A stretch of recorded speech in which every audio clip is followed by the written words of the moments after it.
ఆరో అధ్యాయము 15వ వచనం అంట. మనుషుల అపరాధములను మీరు క్షమించిన ఎడల మీ పరలోకపు తండ్రియు మీ అపరాధములను క్షమించును. మీరు మనుషుల అపరాధములను క్షమింపకపోయిన ఎడల మీ తండ్రియు మీ అపరాధములను క్షమింపడు. అదే హల్లెలూయా. మీరు క్షమించకపోతే ఆయన మిమ్మల్ని క్షమించడంట. ఆయన మిమ్మల్ని క్షమించకపోతే మీరు ఏడకెళ్తారు చెప్పండి? నరకానికే డైరెక్ట్. రిజర్వేషన్ చేసుకున్నట్టే. నేను క్షమించను నా కంఠములో అంటున్నారు చూడు.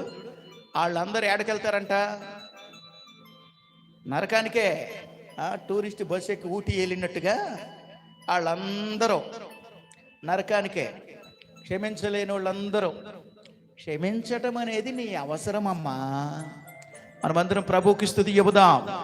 క్షమించటం అనేది నీ అవసరం. నువ్వు పరలోకం వెళ్ళాలంటే